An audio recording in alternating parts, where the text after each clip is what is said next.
Welcome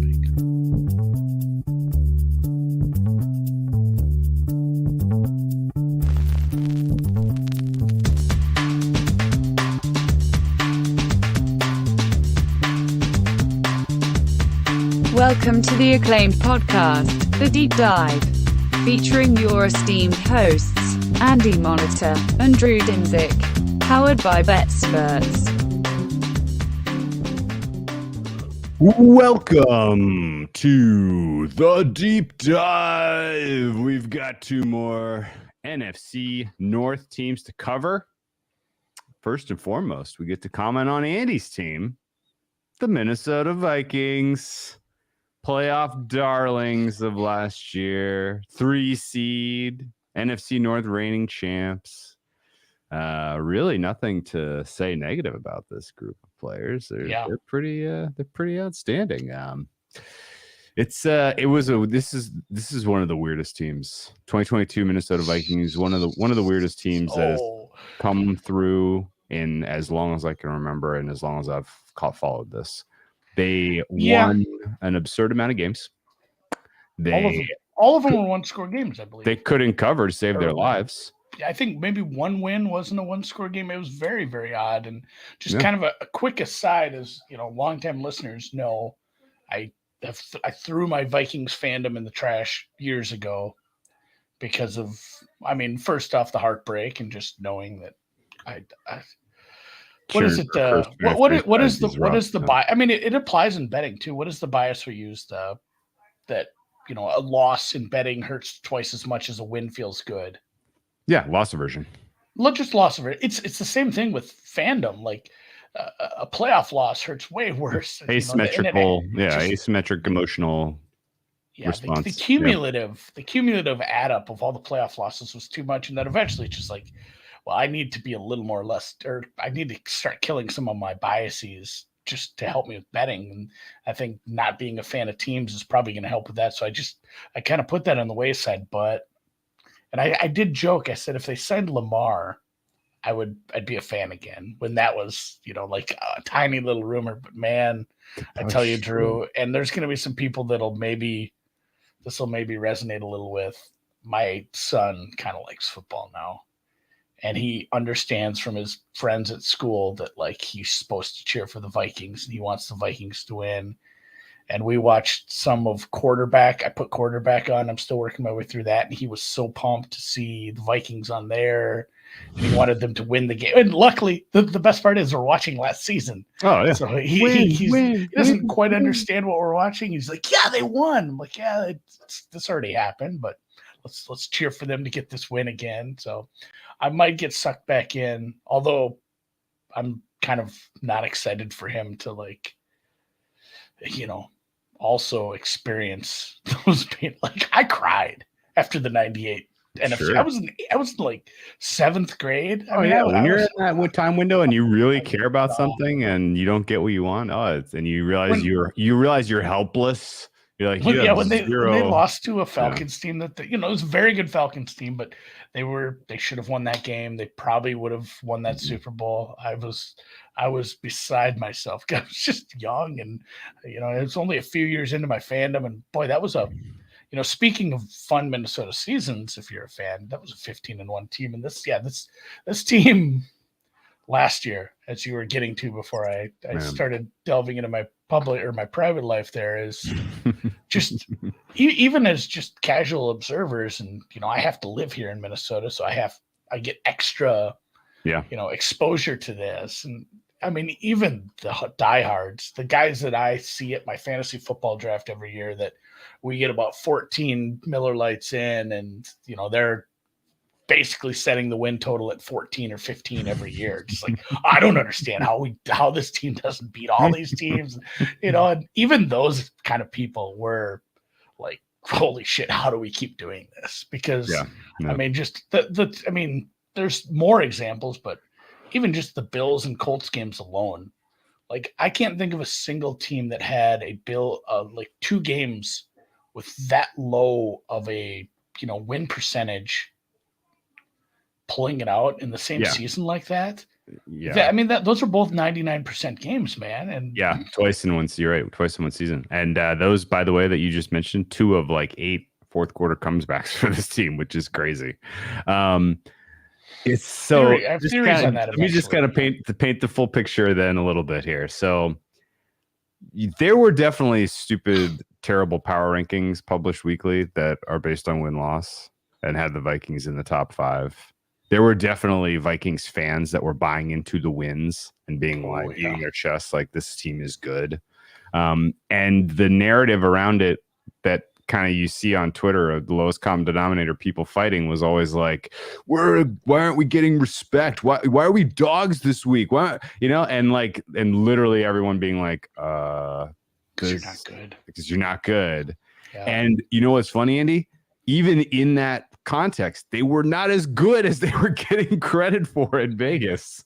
I say in Vegas. And we did the same. I think we probably said this a couple times during the season. It's the same thing you see in college basketball and football, where it's like, hey, this team is the 17th ranked team in the country. Yeah. Why are they a 3-point underdog in either sport? It's like, well, because they're on the road against a team that's probably like the 30th best team in the country. And that means something because there's not a big gap. And, in the NFL, the gap from the best team into the worst team isn't very big. And obviously Minnesota's record said a lot about, the end of the games, and they just, none of the games were won by margin. A lot of the games were, comebacks, and truthfully, a lot of the games weren't against great teams. It's not like super easy. Obviously we do have to give them some credit for hanging with the Bills. That was a road game.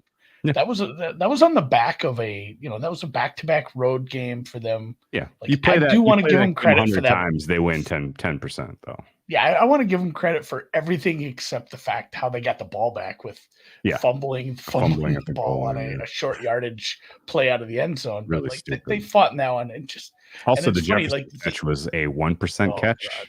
Yeah, I mean the Jefferson catch was amazing. That was probably the highlight of the season, honestly. For them. That was the. But it's funny because that's the one I'd like to give him the most credit for. But then the next week was like the instant comeuppance, and we see like, oh, this is what happens when this team, and obviously coming off an overtime game like that, playing a good offense. That was Dallas was one of my favorite bets of the whole. Dallas put 40 up on them the next week. Was not competitive. Okay, so.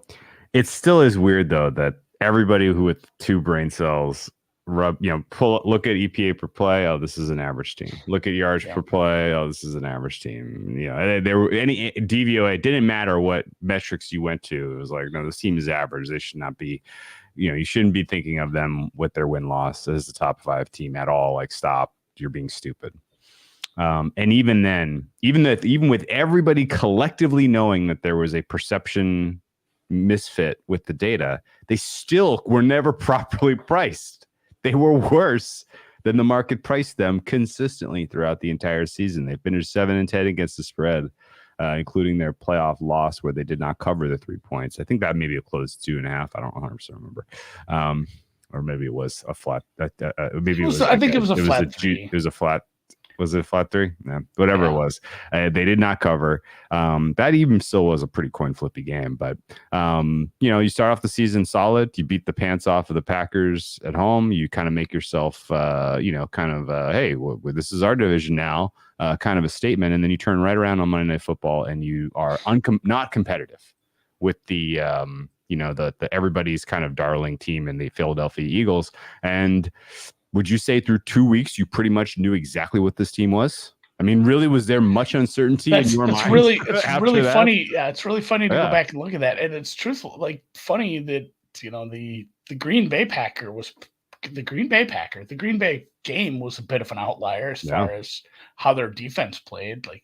They would not limit another team to single digits for the rest of the season. In fact, their the lowest output they would get from an opposing offense after that would be the Week 18 game against the Bears, which we already talked about last week, which was, I believe, Peterman.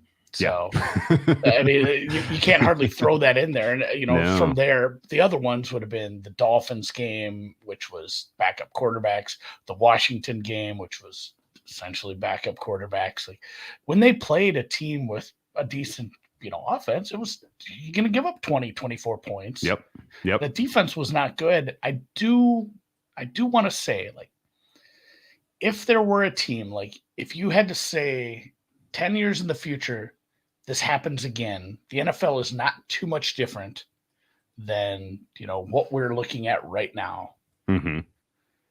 What would be the traits of a team that won like 10 one-score games in a season and had, essentially a neutral point differential? And really, for me, the first thing would be like they had a good passing offense, and good pass pro.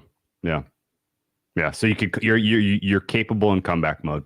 That's all you care about. A good enough run defense that you're not going to let your opponents put the game away with the run, and good enough tackle play, good enough interior, just a good enough matchup play with your blocking to give your guys a chance to come back. Yeah. Like they had exactly the right DNA for that. Yeah, full agree. And that's not us saying that the Vikings were better than the Pythag said or were as good as their record said. Obviously, we're not saying that, but we are.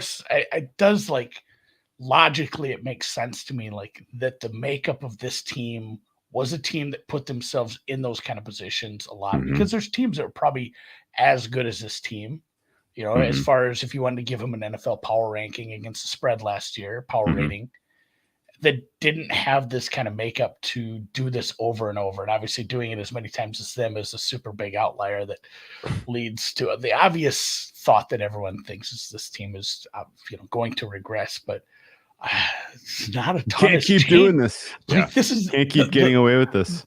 The schedule is going to change, and that's one thing, but man, like my biggest takeaway from 22 to 23 is like, this is kind of the same team.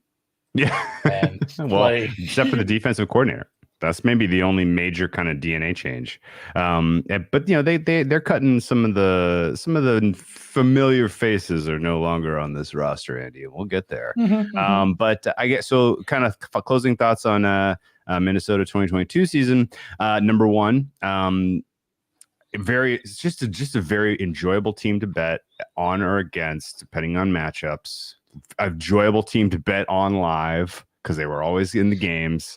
Enjoyable team to bet over under depending on matchups. A lot of overs on this team schedule. They finish, I guess 11 overs, 7 unders over the balance of the season. There was a little bit of telegraphing when you're like, oh, you're up against a team that has a viable passing offense. This game's going to land in the 50s. Don't mind if I take an over. And I think realistically, we need to thank them because they helped provide a little bit of a data set to combat one of my least favorite gambling narratives, which is you just need to pick the winner, Andy. Like you cover the spread or the dog wins. Like it never lands in the middle. Like just pick the. And my favorite thing is like that's true. And that makes sense, but it makes such a silly it presupposes that you're going to figure out who's going to win the game. Yeah, of course. Like but that part is very hard. But it also implies that there's no middle, that it never lands in there. And I guess what? That's the thing. It lands there enough. 5 times with this Vikings team. They were favorites that won the game but did not cover the spread, which is quite cool. So thank you to the Vikings for providing that portion of the data set so that the people who kind of feel like they've dawned on some hidden secret to crack the betting code can shove it, because that's not correct. There's correctly priced how often it lands there. I promise you that, especially the more liquid the market, the more likely that is correctly priced. Don't kid yourself. Anyway, I think honestly, just a quick step in that direction. I think for people who believe that and believe that they know that that maybe there's a wider distribution in a game and they think they're directionally correct. Like that just leads, like, the answer isn't just pick the winner. The answer is, if you really don't agree with the market and you think you can pick the winner, you should be betting alt spreads. Yeah. I don't, you should be taking the spread for 50% of a bet, the alt spread for 25, and then the major alt spread for another 12. Like if that's kind of my takeaway. Or if you have a team like the Vikings who's laying points and you're like, they're overrated, like you don't need to have a precise, win probability for the dog to take the money line to know what that price is be, just to, take the points when they were available. Anyway, real quick, I want to say, I loved this one. I loved real quick back to the playoff loss too.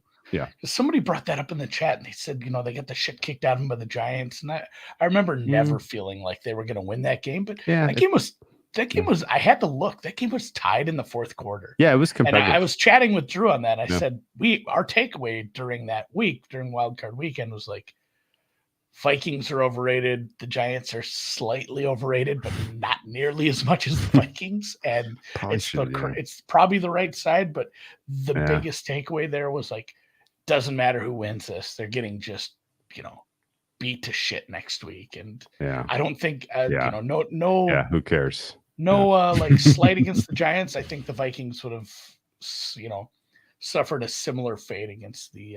Well, they would have played the Niners instead of they would. Yeah, they would have gotten a different. Yeah, they also would have gotten slaughtered by. That would have been a bad matchup. That would have been very, very, very bad for them. Yeah, okay, so way, I just gotta say this: 2022 Vikings, one of my all-time favorite football teams. They were entertaining as shit to watch. They were very straightforward to handicap, and if I had flat staked every bet I made, and I checked this because I suspected it, and it's true.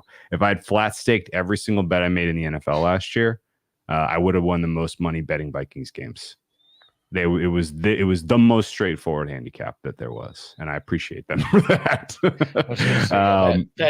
I remember you being just banging the table for the Cowboys that week. That was a good one. And I don't think anybody. I should have.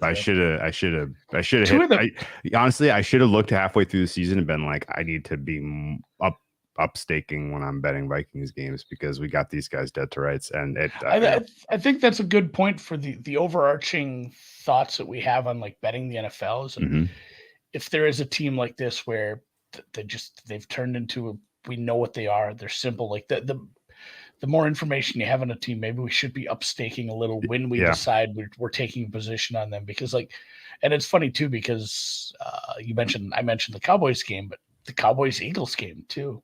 Yeah. Like those were two of brilliant ones. Two of the ones where you were just like, I don't know if I have enough on this. So a couple of thoughts also then. Yeah. And we're coming right off of a team where we were banging the table that the uncertainty bands are so large. Who the fuck knows? And like, I think you just have to kind of, it's fun. It's interesting to look at the teams with the huge uncertainty bands and try to make a prediction. And if you're right, you feel smart, but it's way better to just be like, oh, these are the teams with very known quantities. And as long as these players stay healthy, I think we pretty much know exactly what they ought to be rated week in, week out, matchup dependent. And that's kind of how I feel about the Vikings now. So the consequence of their loss to the Giants was the dismissal of defensive coordinator Ed Donatel. Is that his name? Yeah. His defensive scheme was like, maybe it was good in like the 1960s. But it certainly did not have any of the hallmarks of kind of a modern defensive philosophy. All of sort of the hallmarks of what Fangio and the Rams and some of the other kind of really smart minds in the last 5 years, to Belichick, all the kind of the philosophy and the concepts that those teams are using were completely absent from what you saw with the Vikings. They were just kind of like a team with a bunch of guys who used to be super talented that were all a little old, all a little overpaid, and asked to, kind of keep, try to do too much in an NFL that was really not, they were not built to defend. It was there was a two-part issue, and I'm glad Minnesota saw that the scheme was also bad, because sometimes it's like, hey, we have a scheme and we just don't have the guys to do it. And you can see it. It's like, man, you can't run this with, the corners you have. Like we've talked about the way that corners link, just coverage units as a whole link with the pass rush, and teams that want to be aggressive and that they want to blitz. And I'll get back to that because that's my main thought on the changes here. Was just like they didn't have the personnel either, but at the same time the scheme was bad enough, and it was time to move on. And a couple of these teams have made out like a bandit, like we mentioned with the Los Angeles Chargers. Probably just really nice that they were able to get a guy that we think might be a good offensive mind, and you get him in, somebody who's been bandied around a little as far as this guy might be a head coach. If you can get him as a coordinator, good for you. And obviously the same thing goes for Flores, who's been in that position before and has shown like, hey, I've called plays for. I don't think there's a bigger, maybe, I don't know, a bigger badge of honor than being able to call a defense. Like Bill Belichick says, I trust you to do this. Yeah, of course. That's a vote. Talk about a vote of confidence. Yeah.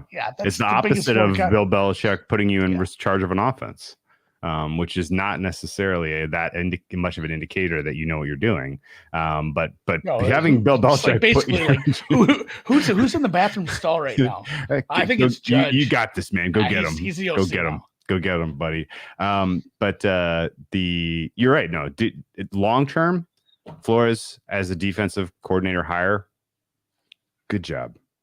Second great decision making by the organization from the coaching hire, because I like Kevin O'Connell. I like his honesty. I like his vision. I think ultimately he kind of gets it in terms of like being creative and being interesting. Have you watched much quarterback? Not yet. No, I haven't watched it yet. Obviously he's featured in that a bit. Okay. Yeah. The biggest takeaway, fucking Twitter. Stop liking Kirk Cousins. He's a huge dork, guys. But the same thing you're saying. I love the Kevin O'Connell quotes I'm hearing. Yeah. I like his interactions with the team. I like him. Yeah. Long term, I can see him being there for 10 years. I can see this working. I can see ultimately an ultimate, assuming that the personnel side of this catches up, which is a huge question mark still.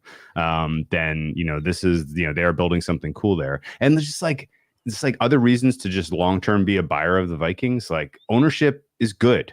Like they've invested in the team, they invested in the medical staff, they invested in like making players and their families feel good. You saw you saw last year when the NFL Players Association went out and surveyed all the players about all the different aspects of working for a team and a franchise, and came back with the grades, the report card of all the franchises.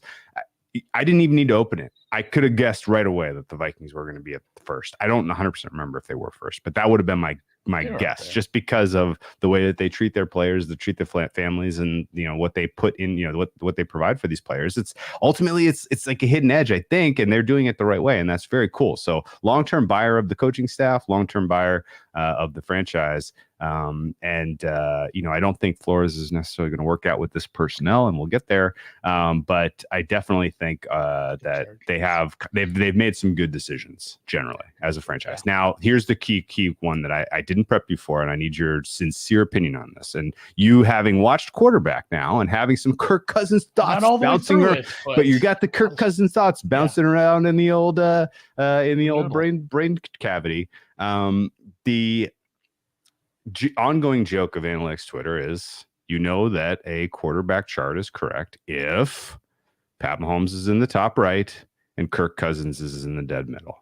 It is a very, very funny and appropriate joke, because that is what Kirk Cousins is. We know it. Now, last year we were somewhat, I don't know if we were critical, but we kind of were lamenting that there was an opportunity, because there was so much quarterback demand across the NFL, that Kirk Cousins seemed perceived to have trade value. And, Kwesi taking over could have decided, tear it down to the studs. Let's take our lumps this year. We'll draft a quarterback and a quarterback-rich draft next year, and we'll build this thing up from the ground. Instead, they fucked around with this contract. They keep him as sort of the medium-term answer, and now they may have found themselves in purgatory where his play specifically elevates the offense to the tune of, it's hard for me to see this team winning 4 games in a given season and getting an elite pick in the draft if he starts all 17 games, and he's been very available throughout his career. So there's no reason to think all of a sudden something weird is going to happen and he's not going to be the guy every single week in, week out. So this all goes for my question to you. Did the Vikings make a mistake not cutting bait with Cousins at the regime change point that they took over? Maybe. And truthfully, and I'm gonna make a little bit of a confession here. The team building stuff with the cap considerations and the money bores me to tears. Of course. Like, I understand it enough, like, to kind of try to have a pulse on what I think teams are going to do. But I mean, that's the big question here too, is, you have to replace him and what he's going to cost for a guy. And truthfully, you don't need to put any extra filters on Kirk Cousins, like CPOE or his EPA per play numbers. Mm-hmm. I don't think he played in them. Like, this is hyperbole. Obviously there was a few, the Packers and Eagles games right off the bat, there was some time, but like the amount of garbage time that was played by the Vikings was as minimal as a team can get. Yeah, like how many fourth quarters were there? I'm going to look this up while you go, but go ahead. Take away the first 2 weeks where the win against the Packers and the loss against the Eagles. How much garbage time was there for the rest of the season? Like fucking bupkis. So Kirk Cousins' middle of the pack numbers are pretty accurate. It's just, it was a well-coached team. And like we said off the beginning, a team that can do this sort of thing is going to have a good enough passing game and a good offense, a good offensive scheme. The run scheme is good. The tackles played well. You got more out of the offensive line than I think some people thought you were going to. And then you trade for a tight end middle of the season, a tight end who did and probably will again see a lot of volume. So it's like a very above average passing offense with a middle of the pack quarterback. And when you have all those other pieces, you don't need Mahomes. I mean, the conversation we had with the Chiefs was, oh shit, you can trade Tyreek and he can still do all of this. Doesn't matter. Like, he had Kelsey and a bunch of Jags. And, I don't want to dog on everybody, but nobody really lived up to their potential there. And Kirk Cousins isn't the guy who's going to do that. He needs an offensive player of the year. He needs a high-end tight end. But he's good. He's good enough to go out and put that product out every year. Just like, yeah. And I said it bores me to tears and I don't want to deal with it, but it's not a guy you want to pay, long term at sure. What, 35? Yeah, like because 35. So like long term, it might be like, oh shit. Like, what if Madison turns out to be just as good as Cook in this scheme? Addison turns out good. Jefferson doesn't drop off, and you're stuck with, I don't know, like who's your big free agent quarterback next year? I mean, I don't think you can go that route if you're this team, and I don't think you really want to go that route if you're this team because you have an elite left tackle in Darisaw, you have the world's best wide receiver in Justin Jefferson. No, you're in a bad you spot literally to start over. Yeah, but those two guys right away, whoever you bring in as a young player to try to develop as your next quarterback of your franchise is going to have a head start because they're going to have elite protection and they're going to have an elite weapon to work with. The opposite of what Fields is seeing. Exactly. Yes, exactly. And so, they're in a little bit of a limbo now where I don't really know what they do.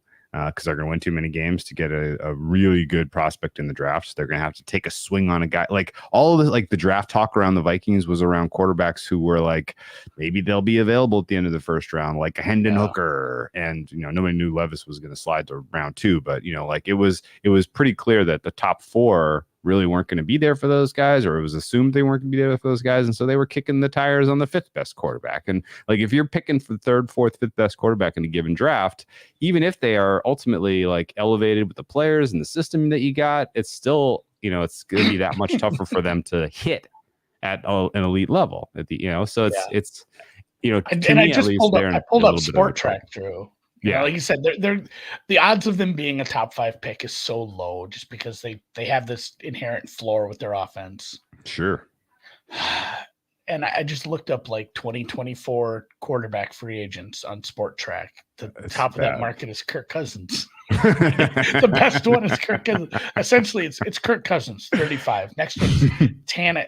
Boy, I could see Tannehill coming here, man. Ooh. Honestly, Kevin O'Connell could do a lot worse. Tannehill, who's again is 35, and then you get Brissett, Tyrod Taylor, Mariota. Not in love with Darnold, Winston, Locke, Mayfield, McCoy, Minshew. It's rough. Either you're trading for someone or you're developing someone. And that it's a bad spot for this team to be.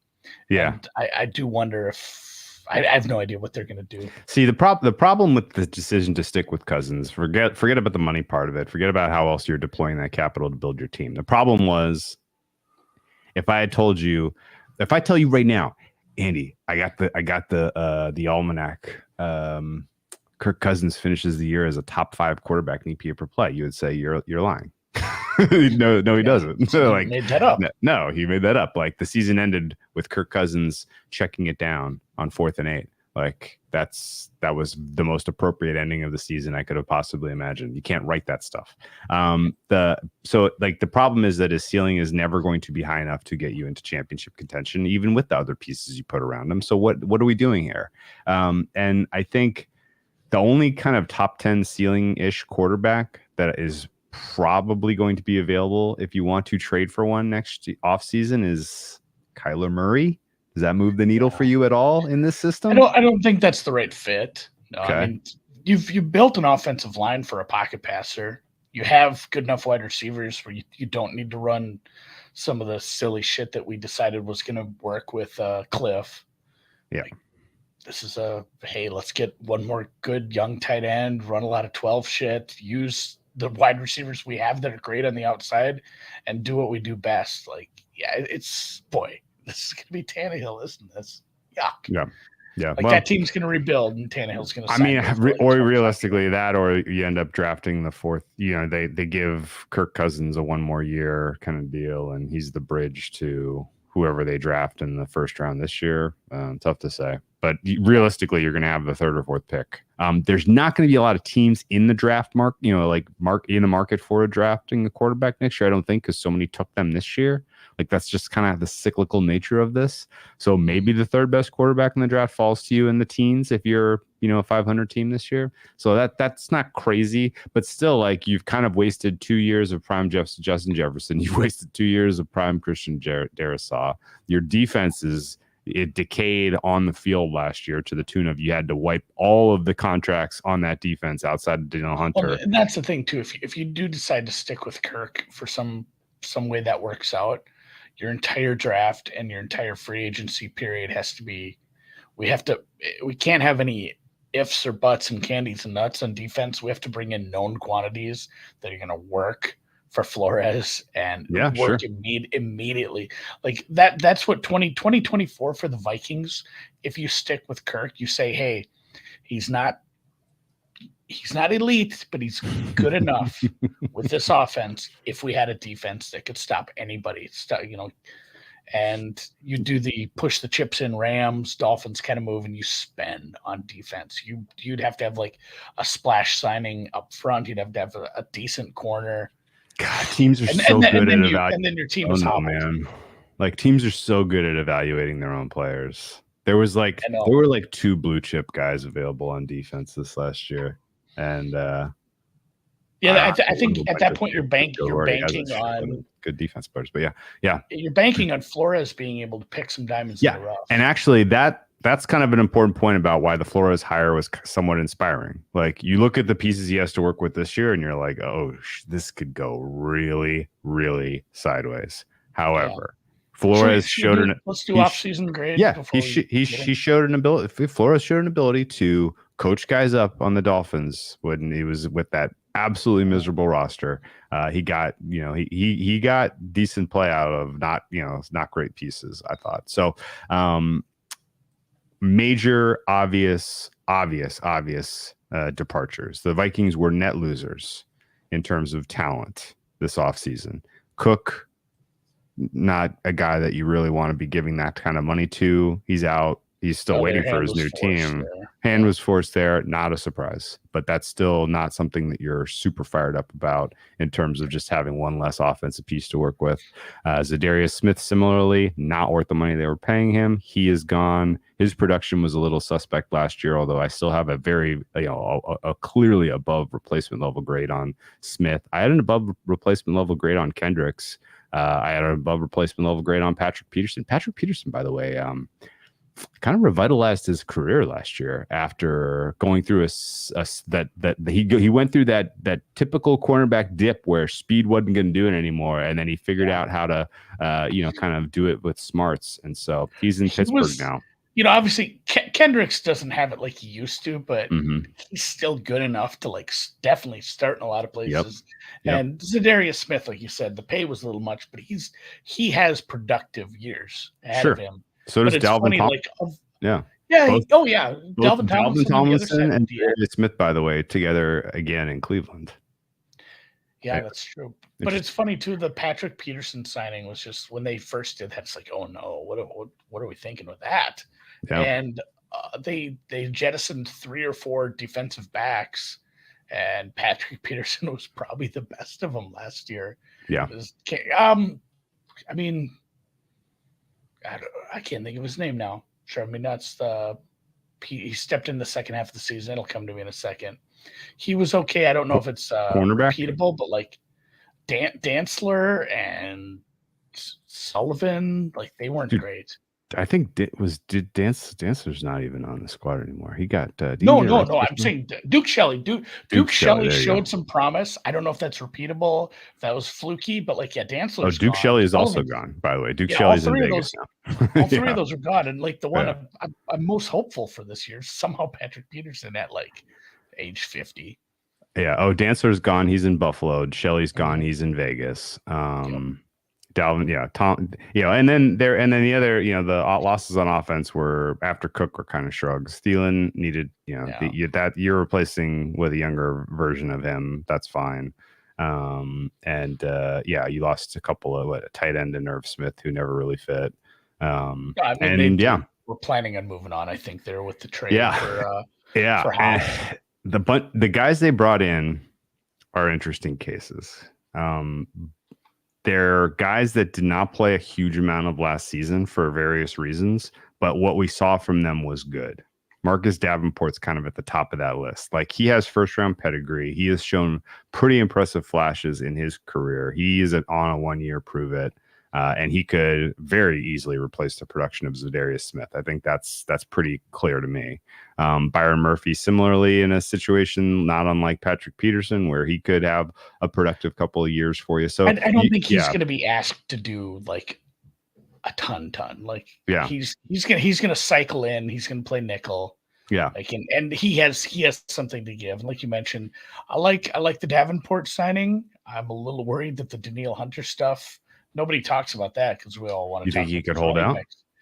I don't think it'll go that far, but it's certainly the relationship isn't great right now. So, having more defensive ends and more pass rushers helps the other ones. So, obviously, having Hunter on the field will help Davenport. I don't watch Pac-12 football, so I didn't stay up and watch a lot of games. But Vikings currently 28th right now in cap spend. Yeah. So that Danielle Hunter deal is going to come. I think so. It's just we're already to camp. I thought it might be a June thing. There's plenty of time still.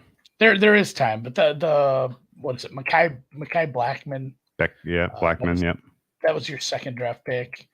I guess he's all Pac-12 defense. He's played well enough to make that squad in a conference I don't really watch, but some people are hopeful for that, and I don't know if it can get much worse. You have a better coordinator, but I like to your point, it's a weird situation to be in where this defense probably got worse from a talent standpoint after what we saw last year. Yeah. They probably did, but at the same time, they got a hell of a lot cheaper. And they replaced production. I think they generally replaced enough production that I don't think you're really scared about the absolute bottom falling out with these guys. What was their defensive rating last year was not good enough to keep up with elite offenses, but it was good enough to keep you in games, and that's what you needed with the offense you had to have all those comebacks. Like they didn't keep you in the first half of the Colts game, but the Colts let you back in. But yes, a lot of the other comebacks that were pretty, were pretty memorable for this Vikings team were because the margin wasn't more than a score or two, particularly in the fourth quarter. So I don't think the interesting part about the defense, Drew, is it's like what we talked about when we did the Seattle preview last year. We said it's crazy, like this defense didn't give up big plays because they knew they sucked.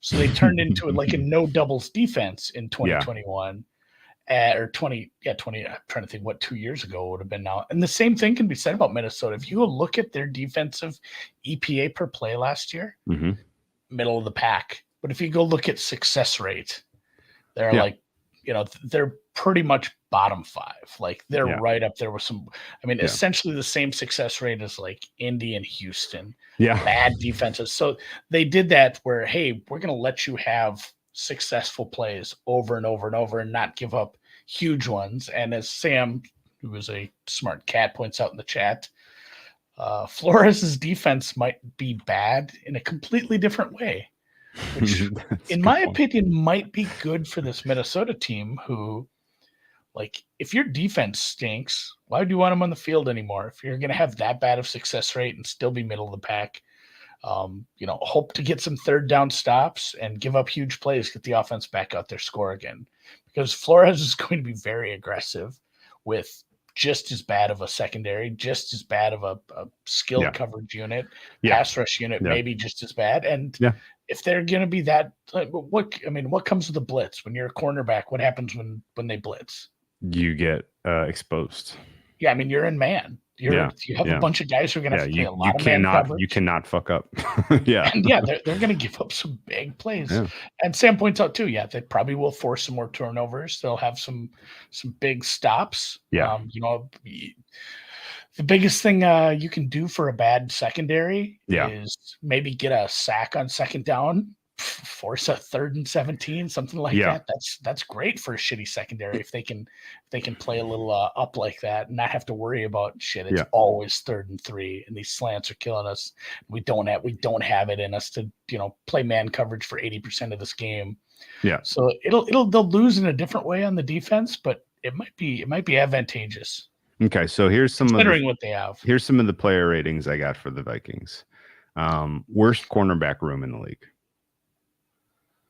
Sure. Yep. And that's just because these guys are unknowns quantities. Like, you have I will say that how many more rookie corners did we see kind of, oh shit, you're kind of good. Quite good. Yeah. I think that's the exception though. I don't know that these guys are going to just pop. There are so many unknown quantities in the cornerback room. I have no idea how to properly rate Evans, Blackman, Booth, Williams, Gowan, Barnes, Ward, Reed. These guys are all right now below replacement level for me because I just have no freaking clue what we're going to get. Safety play I have as good. Harrison Smith and Bynum, good players. Those guys are Smith's still playing above replacement level. Good job by him. Byron Murphy I have as he's currently listed on our lads as the nickelback. He's going to have to do some CB1 duty. I don't think he's going to get away with nickelbacking, but maybe he is. He's clearly the best cornerback, and everybody else is a gigantic question mark. And then, we kind of mentioned it. Like, there are a couple of high spots on the pass rush, but overall it's weak because the interior is pretty suspect. Don't know anything about Tonga. I guess he's going to start as your nose tackle. Phillips is a question mark. Hunter, solid. Lowry, question mark. Hicks, solid. Asamoah, question mark. Davenport, solid. So it's a kind of a mixed bag in the front seven, but in totality, you add them all together. Yeah, go ahead. Murphy listed as the nickel, it means less than it would like.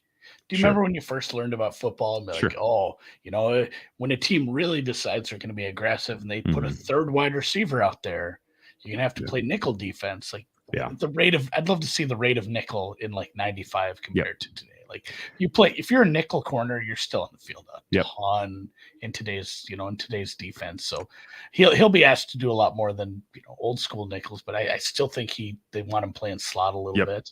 So some of the parts, I got 29th ranked on paper for the starters. Reserves are a huge suspect on defense too. So it's not like there's really, and it's an incomplete. But at the same time, like 29th seems to be the bottom of what we could see. If any of these cornerbacks pop and play, play solid, have a solid season for them, then all of a sudden this is now looking like an average defense again, which complemented with a good offense could be enough to get them back into a wild card mix in a super, super weak NFC. So I guess I still don't really understand the long-term vision. I still don't get the long-term vision in quarterback. But there was nothing they could really do this year. And I think they replaced expensive with cheap and similar production wherever they went for it. So I give them a B+ in totality. And that's where and the upgraded D coordinator. Exactly what I said with what I'm worried about will happen in 2024, because they got cheap. But they set it up for, hey, we want to have a good defense eventually. Mm-hmm. It does feel like they're set up to have some sort of plan defensively. If they figure out quarterback, who knows? But it does feel like they're going to have a spend season next year, because this was like hey, we went cheap this year, but we're not tanking. It's not like, hey, we went cheap and we're going to play bad. It's still there's still plenty of pieces on this. So B, because I'm excited about Flores. Well, they can actually do some self-evaluation. See, they can evaluate, hey, these are all the defensive cornerbacks we took swings on. If these guys have promise, then we push our chips in the table. We either go one more year with Kirk, or we bring in a Kyler Murray type of player, and we say we're going for the 2021 Rams model here. We'll trade away some picks for some stars, and we're gonna try to hit this thing this year. And that's not crazy. If you're going to evaluate a bunch of young and unknown defensive backs, let's bring in the guy who coached the McCourtys and Chung and Gilmore and Xavier Howard. And this guy has been around. He's developed young talent. Yes, he has. He absolutely has been around, but he's part of all those guys' developments as well. So, if you're going to have someone to evaluate it, I guess you're in good hands there. Yeah, and if it doesn't work, then you tear it down and you start with a rookie quarterback and you try to build it, the hard way, instead of just trying to go for grab the brass ring. Anyway, let's look at their schedule. Do you agree with my offseason grade being better than a B, or you think there was something else? I like the Flores hire. I think that's enough to get me in B+ in and of itself. I know you lost Thielen, but I'm high enough on Osborne and Hawkinson. I was a little surprised they went wide receiver. I really, really thought there's 5 corners that are kind of in that range where you can even trade back if you wanted to get one of them. I was a little surprised they went wide receiver there, but I guess it's like, we're bringing in other people. We're going to evaluate all these guys, and we're going to kind of figure it out. And yes, Addison is very fast. Well, that was I forget who made this point, but probably one of the deep dive Discord guys had my favorite joke of the day, which was wasn't the knock on him in the draft process that he didn't have good straight line speed, and that was the knock. That stretch of 94 is pretty straight. If you're gonna go really fast, there are worse places in the Twin Cities to do it, but hopefully he gets his head on straight. Just for the record, not expecting a suspension there. That's just a rando July news blip, and I think hopefully he learns. Yeah, hopefully he learns from that. Yeah. Learn. No, your B is fine. And I think a lot of it is because we don't have enough information to give him a C on defense. There's just so many new. Well, see, the thing is, there's so many incomplete pieces that we can't. I don't hate the vision though. But my point is, I don't hate the vision, right? Fair. Either we develop these guys up and then we do the Rams, or these guys don't have it, in which case we need a lot more draft capital. And so we sell some of our assets for draft pieces and we draft a quarterback and start from scratch. They've kind of given themselves those two avenues depending on the results of the season, and particularly how they develop their players this season. And I think that's smart. Give yourself options. Don't paint yourself into a corner where you have to go do something insane. Give a noted sexual pervert $200 million guaranteed. Let's look at their schedule. Yeah, Ooh, a lot of blue on that look ahead line column. 8.5 implied wins here. Because it is an NFC schedule, it looks pretty easy on paper. You got a lot of bad defenses on here, notably Detroit twice, notably Chicago twice, but that's going to be the same for everyone in this division. And in fact, outside of those teams, there are a couple other pretty questionable units on here. And in Las Vegas, for sure. and I guess maybe New Orleans, although I'm going to have a fight with someone at some point about what New Orleans' defense is because I don't think they're good. And then there's a bunch of relatively good defenses on here. You got to play San Francisco, Cincinnati. They may not actually be a good defense, but Denver, good defense. Denver. San Francisco, good defense. KC, good defense. Carolina, good defense. Philadelphia, good defense. Tampa Bay, good personnel, maybe a good defense. We'll see. Chargers, maybe a good defense. Atlanta, good defense by my numbers. So there's a pretty healthy, difficult schedule of opponents here in terms of defenses, and then a lot of quarterbacks that are going to light you on fire. There's no stopping me from playing over in KC versus Minnesota on that fast ass turf. I don't know what that total is going to be. 54. Still 55. probably an over.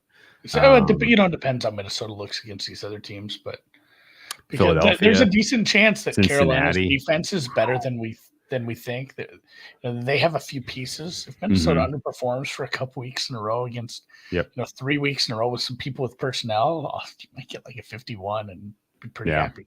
So Cincinnati and Philly are on the road, and Cincinnati's in the winter.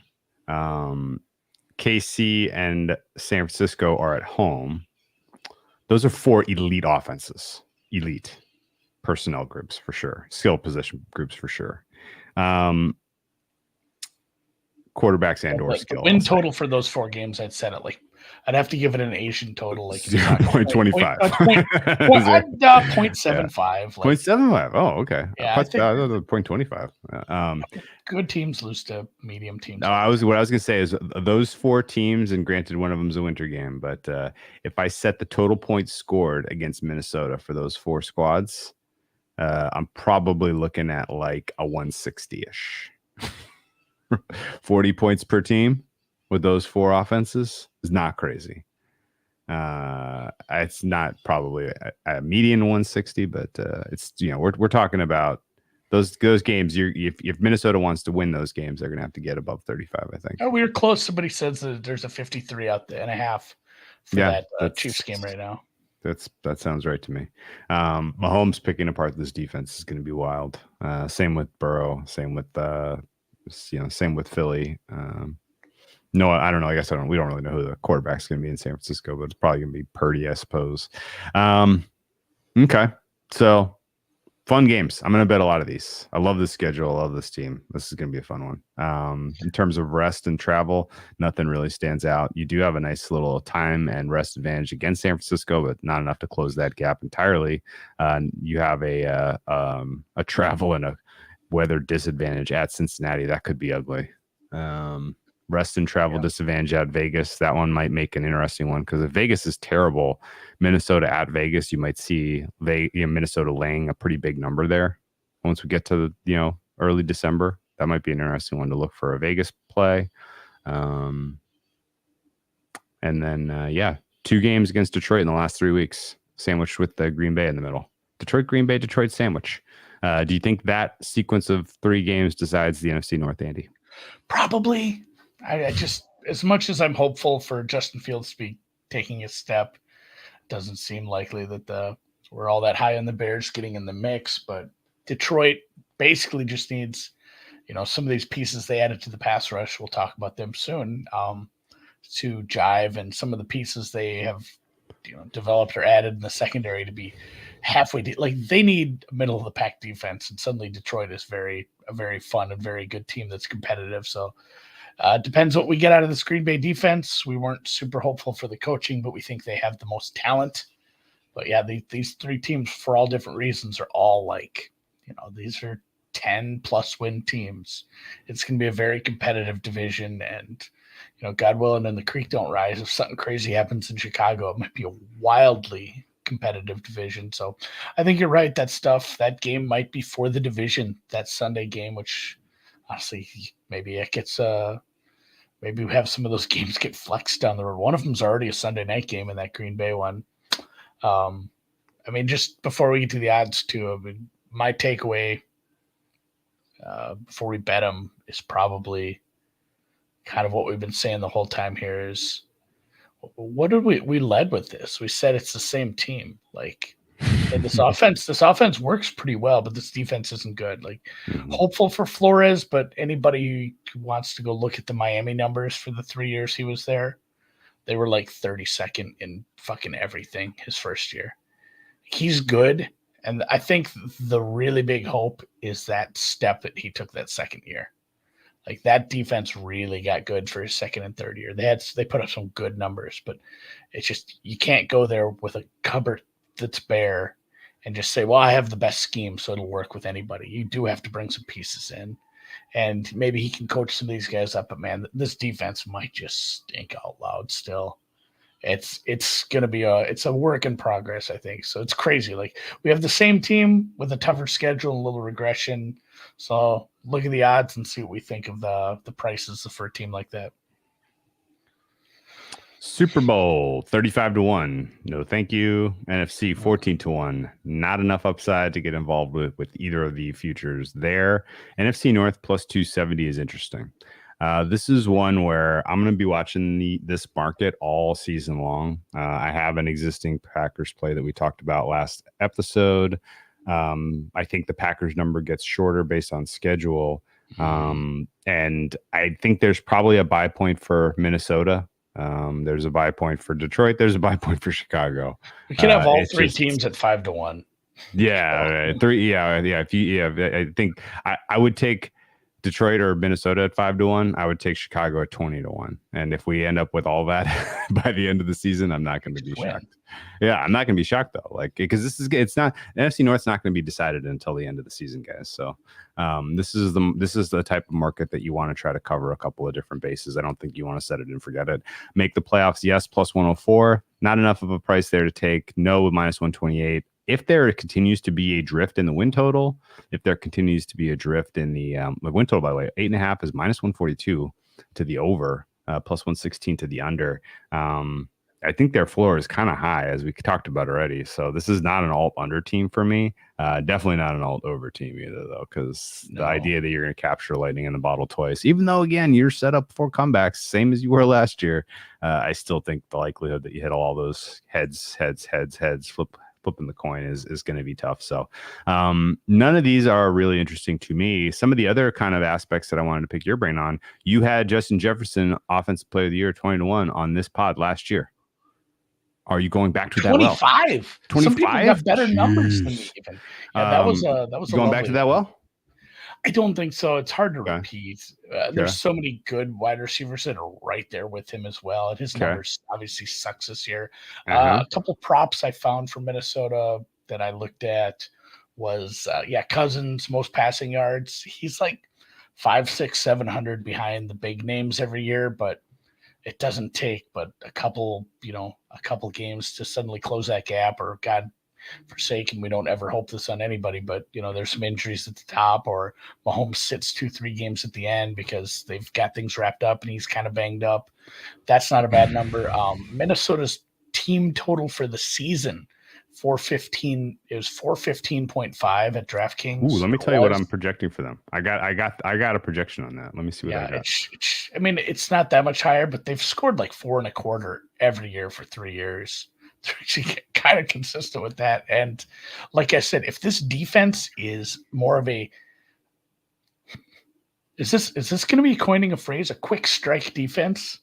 A defense that gives up more big plays and is scored on easily faster. The offense gets out there more often. I actually like this offense to score more than they did last year. Yeah. I don't think the offense regresses. So 415.5.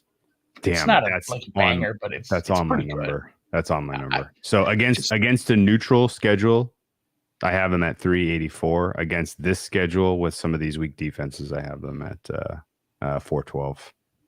Yeah, I'd like a little bit on that over, just because they Medium. have gotten that. They got it in a 16-game season 3 years ago, even. So they have yet to score fewer than that in the last few years. And then the one I highlighted more of a funny was, although I don't hate the price, it was basically betting them to make the playoffs. What was it? Right around even money. There was a prop was losing the wild card round. It was like plus 350. Like, if you're gonna make the playoffs, doesn't that seem like the most likely outcome? Like substantially, yes. I don't hate that. Like they could be 8-point dogs on the road at Philly, at Dallas, at San Francisco. That's as the wild cards. Hosting someone that you're gonna be pick 'em or dogs, small dogs, 2.5-point favorites against a wild card team that they shouldn't be favored against. Yeah. That's a good one. I kind of like that. I kind of dig that. Because wild card very open for them. Very, very, very open for them. Somebody shitty is going to win a wild card, guys, in the NFC. That's just the way it's going to be this year. But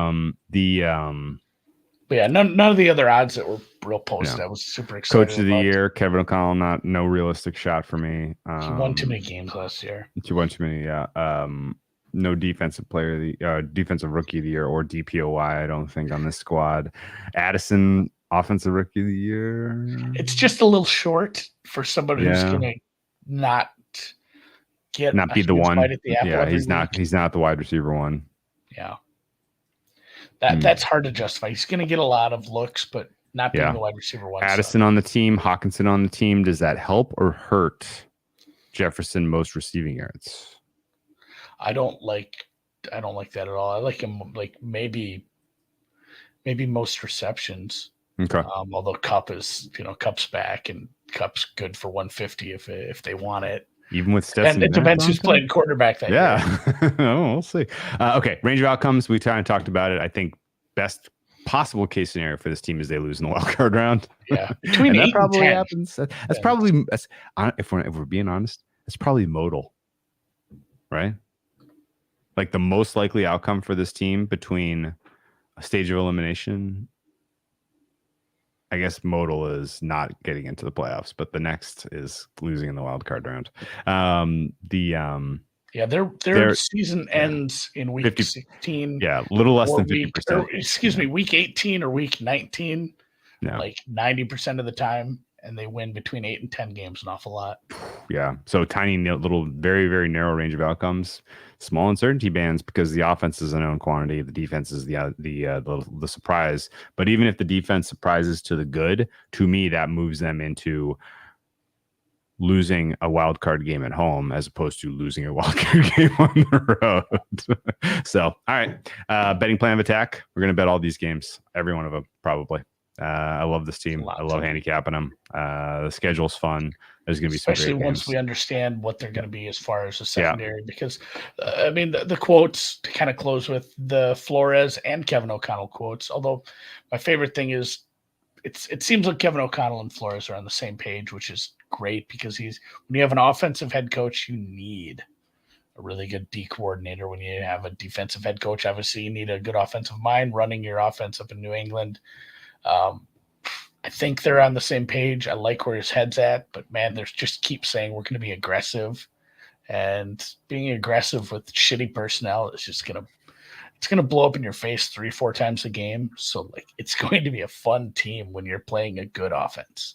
Yeah. Like when there is a good play caller, and we talked about this a little with some of the play callers we talked about last week, who can force mismatches like, we've seen this play and the linebacker stays in the tight end stays in and suddenly it's a chip and he's loose and you got a defensive end chasing him and it's Travis Kelce, and that keeps happening to you and you're being really aggressive and suddenly there's no one covering people or you have really bad mismatches in coverage. I think that's going to happen a lot to this team. So it could be a really fun team to watch. Yep. Well, I hope Detroit's secondary sucks again because those games in Detroit. We'll get there because on paper it suck quite a lot.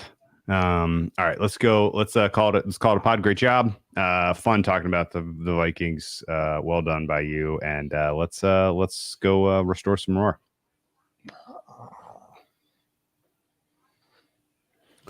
Welcome to the deep dive, Andy. We're going to Detroit, Motor City, to talk about the Lions. And I gotta be honest with you. These are my weekly, most weekly held opinions of the four teams in this division. Of the 8 teams we've done so far, I have the most weak opinions about the Lions, and that opinion is they're slightly overrated. Where are you with this Detroit Lions team? And do you think that my take is just being contrarian to all the people who have been beating the drum that the Lions are coming, that they're excited about what they're doing for the last several seasons? Or is there actually something brewing where we wake up week 3, week 4, and we're like, oh, this is clearly a top 4 team in the NFC conference, or the NFC, you know what I mean? The National Football Conference. The National Football Conference. I mean, the hype is probably a little shark jumping at this point, but it's one of those things where you look at the schedule and say, and this is one of my favorite things about preseason, or just this part of the year is maybe that's worth a study. I should go back and look at like win totals. If you just splay out and do strength of schedule based on implied win totals, and then see where they actually ended up, and see, because we've done this with like actual win totals and how far the average delta is from your median win total set by the market. But man, it feels like every year this is in everybody's previews. Like they were projected to have the 6th toughest schedule last year. As it turns out, they played the 28th. Shit happens all the time. So I don't know how much I love leaning on schedules, but just off the bat, Detroit's doesn't look too bad. And then I've kind of drank some Kool-Aid, and this is my fault for spending too much time on YouTube, but there's some pretty fun YouTube channels where they'll break down, I love watching the stuff where they break down schemes and they break down plays and they break down what makes a team successful on either side of the ball. And I caught like an hour and a half of like Ben Johnson stuff a couple weeks back. I'm like, fuck, this works. Yeah, he gets it. Yeah. He gets it. I'm on like, if you have, like we just said with the Minnesota Vikings, a competent offensive line to protect your quarterback, and yeah, Goff is Cousins. I mean, you're gonna find them in the same range. Goff is right better than Cousins at some junctures of the game. If you have a true wide receiver 1 that can get separation, beat coverages, and stay healthy, and enough of a run game to supplement it when you need it and it's efficient, and then somebody who's calling the right plays, pushing the right buttons, it's hard to be a bad team. Like just when that sets such a baseline, like the defense can stink out loud and you're still just going to win half your games. It just turns you into like, you need floor raiser. Yeah, you need so much. You need to be like inverse Vikings for you to have like a bad season. Like you have to lose all the coin flips, because that just the floor raiser that puts you in all these coin flip games. They have that, and so in a weak NFC, they're probably a top 5 team. A lot of times based on what they have, and it might, like we just said with Minnesota, it might not take a big turnaround on defense for them to win this division. Like that would be great if the defense clicks and some of the pieces they have added, or some of the pieces they've had, younger pieces, the Hutches and whatnots of the world, start to make this big hockey stick shaped ascension. Look out, this team is legit a threat to the Eagles, a threat to the Cowboys, a threat to the Niners, a threat to the good teams. Can win a playoff game. Can win, multiple playoff games. But it just, I think the hype is, some of it has to be based around just the competition. Yeah. And I think, to be fair, some of the hype has died down. There's nobody really kind of, certainly not to the tune of the last 2 seasons heading into the season when people were like, this is a sleeper team.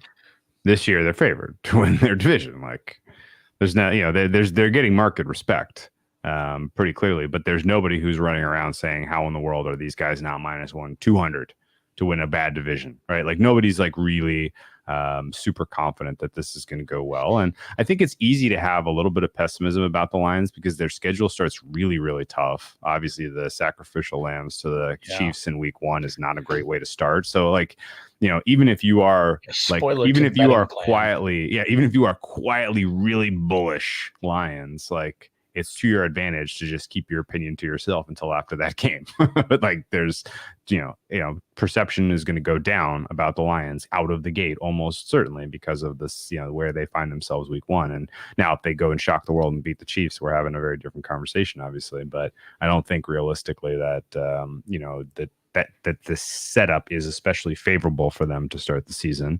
A couple of really tough defenses in the first 5 weeks, and just in general, a couple of tough road games. So it's possible that you get what you got last year, which is a slow start to the year. Ben Johnson, who you mentioned, we could spend a little bit. He's probably worth featuring here right off the top. Top 3 offensive coordinator currently in the NFL, maybe top 1. I'm perfectly fine giving him top 3 though. There's just not very many good offensive coordinators in the NFL right now. Sam Monson, who I appreciate. A lot of them are just our head coaches, like the ones you really respect. It's like, he's not getting a head coaching job because he's a head coach. Yeah, Sam Monson of PFF, who I appreciate. At one point, PFF pushed out Sam Monson's ranking of offensive coordinators in the NFL. I think he was third. Well, was he? I don't remember what he was, but I sent it to you, and I sent it to you, and I was literally like, "Was Sam on drugs? Like, what is this list?" And then I like looked at it, like the offensive coordinator list myself, and I was like, "Oh, this is really, really hard because there just are not a lot of good incumbent offensive coordinators where you have signal on this guy gets it, but so it's a lot of like, well, this guy showed flashes here and now he's here with this guy worked under him, he might have learned something there. Ben Johnson is fascinating because he is homegrown talent in Detroit, which like I don't know how it's possible that he is now, and he was offensive quality control for them in 2019, tight ends 2020, tight ends 2021, offensive coordinator 2022. This is his second year as the offensive coordinator, so he is homegrown. Before that, he was an assistant and a wide receivers coach for the Miami Dolphins. All of this is to say, most of the shortcutting your way to being like a good, bright offensive mind in today's NFL is like you either were in the same room working with Shanahan and all those guys, McVay on his staff, or where you learn, you have transfer of knowledge, right? Somebody's telling you directly, this is what is working, go figure this out. These are the concepts you need to have at the front of your mind. Ben Johnson didn't have any of that. He did not have a direct transfer of knowledge of anyone who was especially at the cutting edge of figuring out how to use space and how to really succeed in today's NFL. And so basically, he's self-taught in that, and I gotta give him a ton of credit and hat tip in that regard. Like that's very, very cool that he was basically able to be, self-taught of, a guy that can succeed at the level that he is, and that makes me want to even put him higher on the list of offensive coordinators, despite the fact, that it's an impossible exercise because there's just so many question marks. But and obviously, like, take him or leave him a little, and maybe the rah-rah was put down a little with the draft that we had for this Lions team, but I think we still kind of respect what we've seen from Campbell as like a leader of men. Mm-hmm. And they worked together in Miami, and then when Campbell got to Detroit, he brought him up as just some sort of offensive coach, and this is where he ended up, as they've been through a lot of offensive coordinators over the last 10 years, it feels like. And mm-hmm. Birdie's right. He was listed number 1 in Sam Monson's list. Okay. And but grain of salt, because like Shanahan, that's fun. Shanahan, McDaniel, Andy Reid, like some of these guys that are like, hey, these are the guys running the offense, but they're coaches. Yeah. They're not the coordinators. It's funny, he did rank Nagy in the top 10 as well, despite not even, not really coordinating the offense down there yet. I think it's just going to be like, we're going to have to be like, well, he's good, right? Because look what's happening out here. Yeah, we can't. It's a tough one. He's front running Pat Mahomes being good this year, which is the easy thing to do. Anyway, it's a tough one to judge, but no, I mean, you're right. Love where he's at, and I mean the big question I have for you is like, where's he coaching next year? Yeah. Then? Okay. That's. I made a joke about you went there. Him and Caleb Williams in Tampa Bay. That was my dream. That was a perfect segue, because I was literally going to ask you, like, is there any other assistant in the NFL who is more likely to be a head coach next year? And I don't think that there is. He is the top of the list, especially if the Lions do reach their potential this year. Even if they just have a good second half of the season like they had last year, people are going to be clamoring to interview him. And I think honestly, he's got the makeup, and again, the self-taught nature is pretty exciting, because that means not only are you studying other teams, other concepts, integrating their what works, but then also having your own ideas that nobody really has an answer for yet. And that's exciting. Like, that's very cool. So very, very, high, buying all the Ben Johnson stock you want. I don't think you're going to get burned on that. Well, obviously, like we mentioned, Kellen Moore, if he turns that offense around, he's going to be a hot name. You'll always have every you can bet year on that all you want. We do the I mean, if it works, he's going to be getting interviews.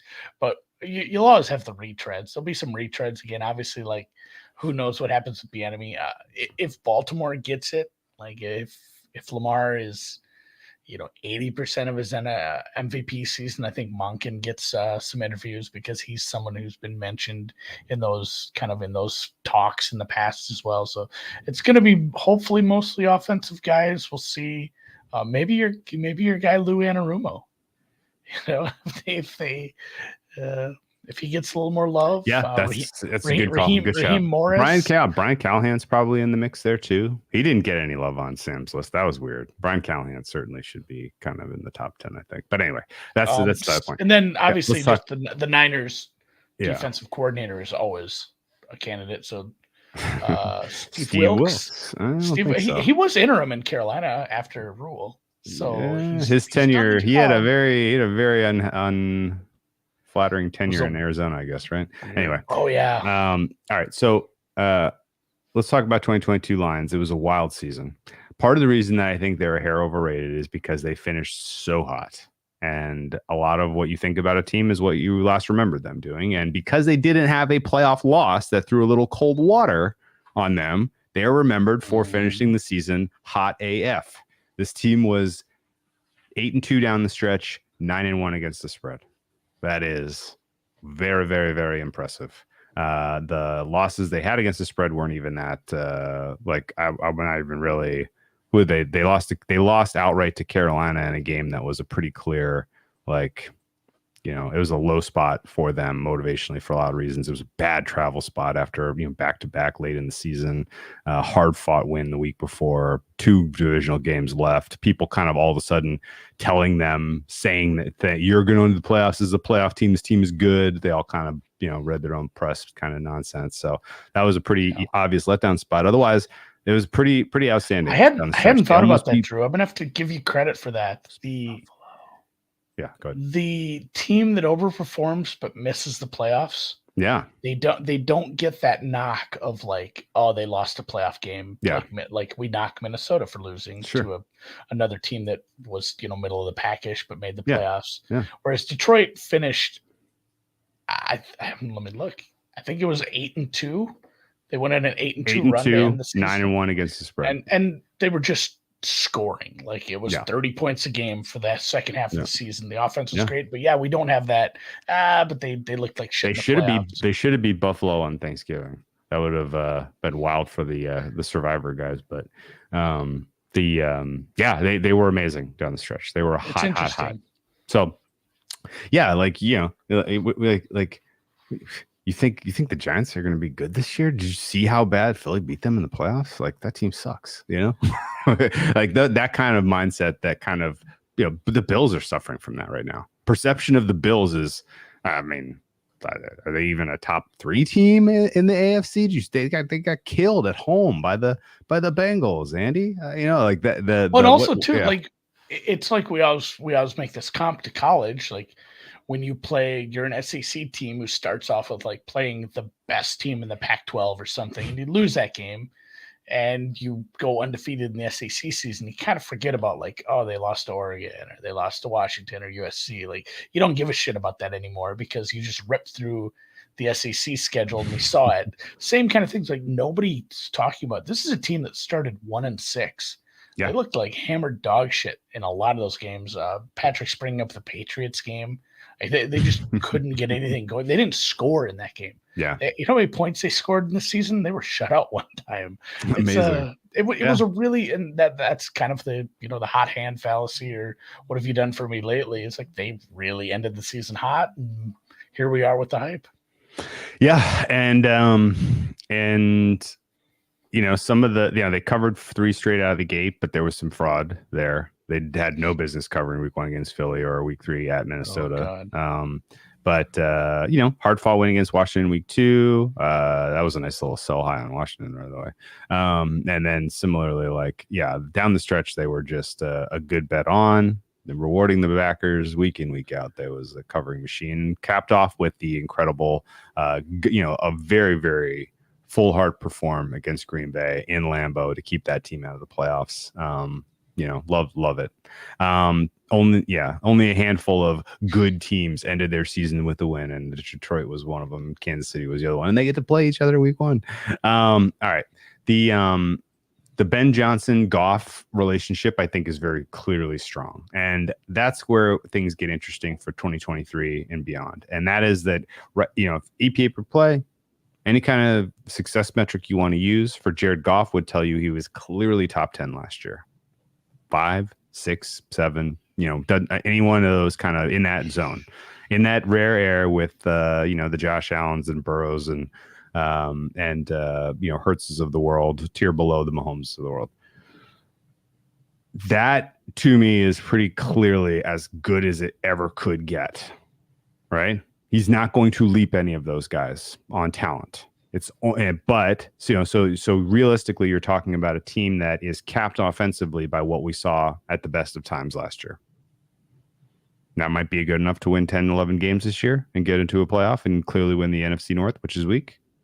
But at the same time, that ignores their possibility that there's regression there, right? Like projecting Jared Goff forward is an asymmetric distribution where he either matches what we saw last year or is worse. Do you agree with that? Yeah. And, a lot of it, I think it is just having that number 1 receiver and a good play caller, but that's as much as you're going to get out of him. And an elite offensive line. Yeah, the offensive line doesn't get enough He was love. very, very rarely under duress. Very rarely under duress. We talked about that a little offline too, because I've seen, I think Sumer had a podcast talking about interior defensive line where Eric and Dimitrov went back and forth, and then there was a PFF thing just looking at some of the biggest non-quarterback contracts. And there was an awful lot of defensive linemen, and especially interior defensive linemen, and it's like, man, if you want to, because it struck me something they talked about with Matt Ryan and how he struggled with interior pressure because he was a pocket passer who had to step up to make things happen.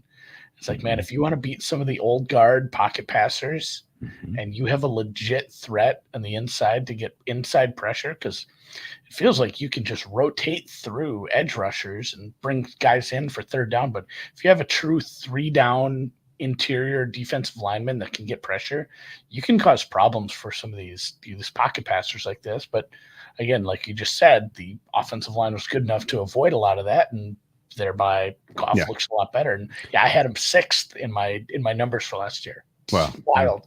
So number 1 reason that the Lions do not reach their potential this year, or their current market rating in the NFC, would be Goff regression.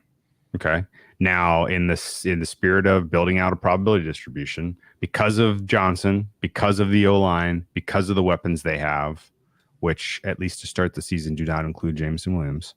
I think there is at least a 40% chance that Goff is at or near the level you saw last year. Fair?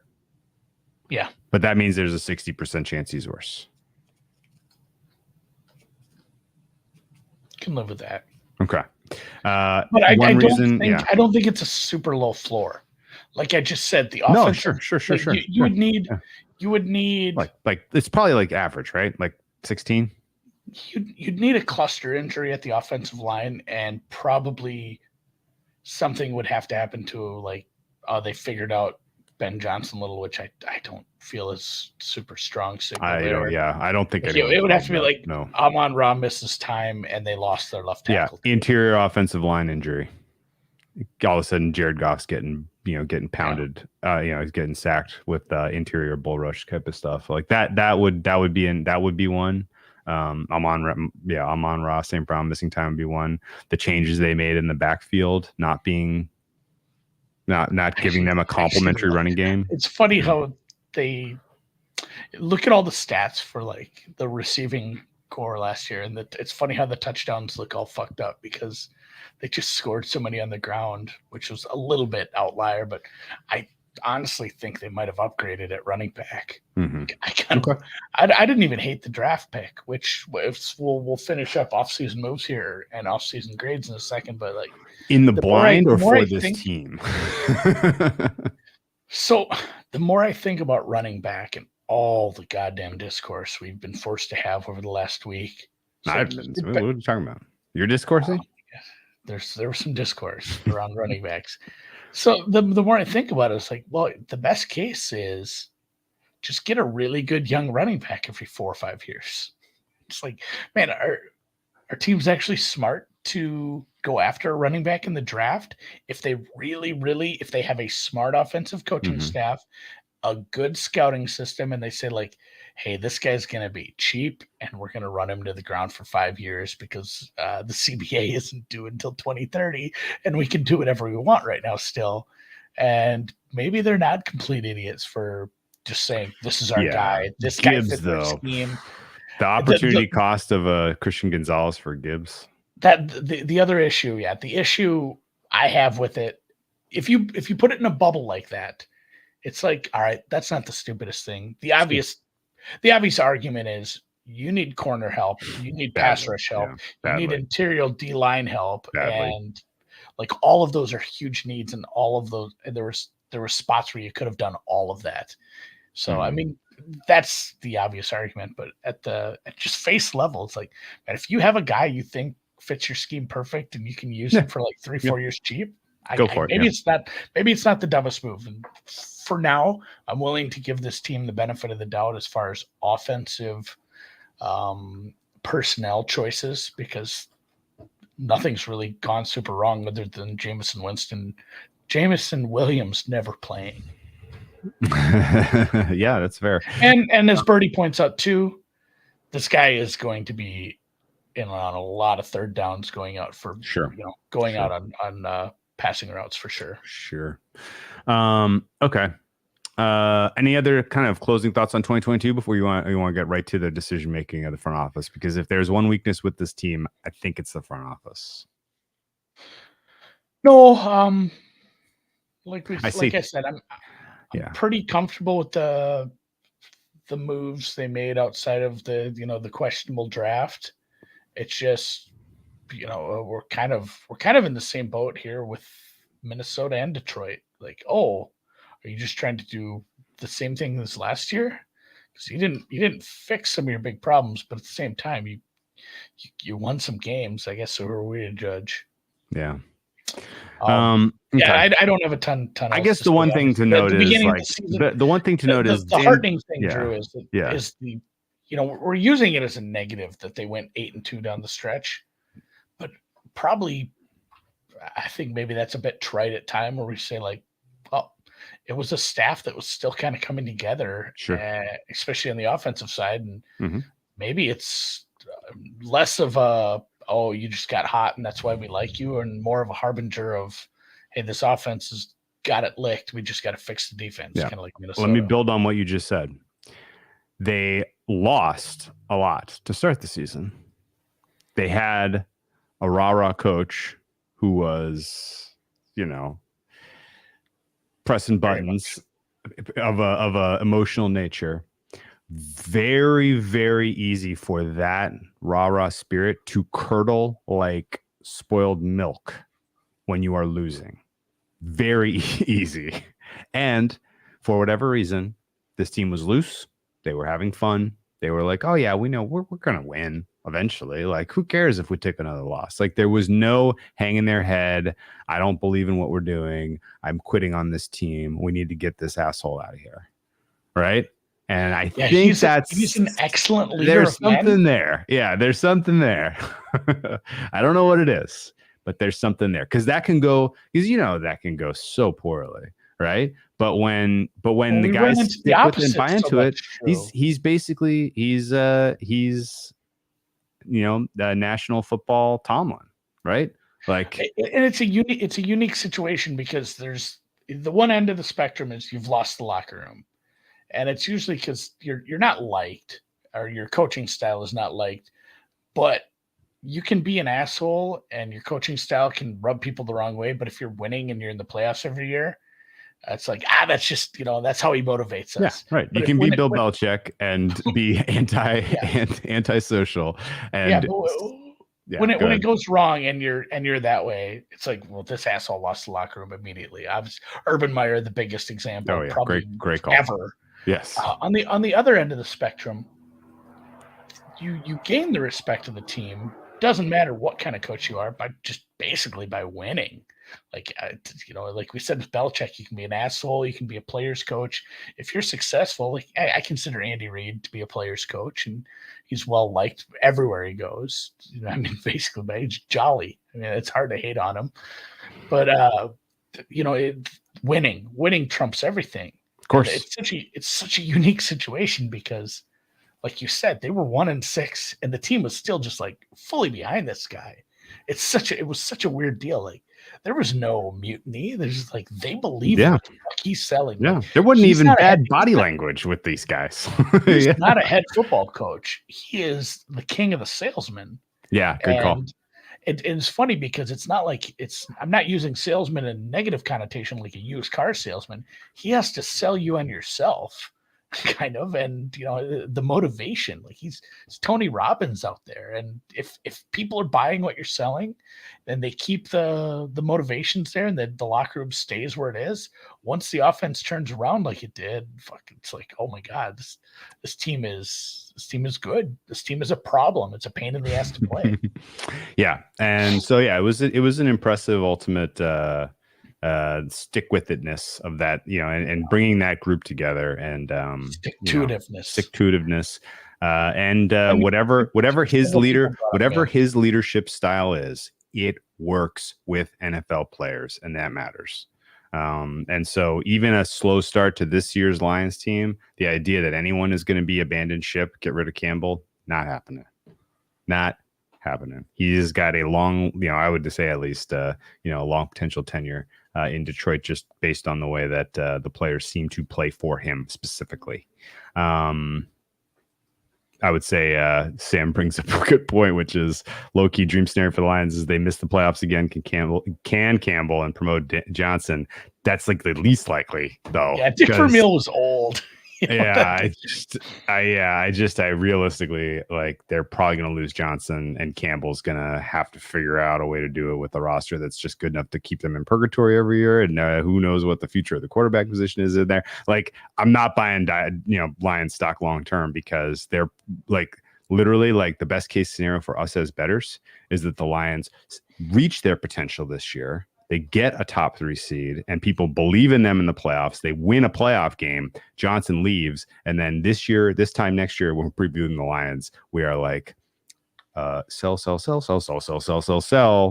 The team will not reach, will not be able to repeat because X, Y, and Z, because they don't have the answers figured out, a long-term plan figured out, a quarterback. The defense still stinks, and Johnson's gone. Like, there's definitely a whiff of that in 2024. Are you there?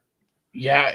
And maybe maybe they hire from outside, but like the kind of guys that they would promote. Mark Brunell is their quarterbacks coach.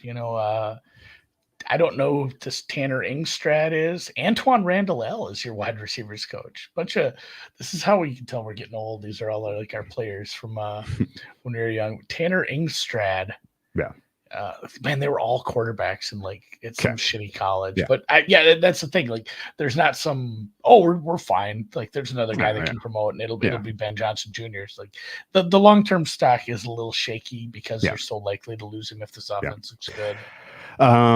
Okay, so that brings to us to the other key potential problem with buying into the Lions in a long-term manner, and that is that the personnel evaluations to this point, particularly on the defensive side of the ball, have been heavy swings and no contact.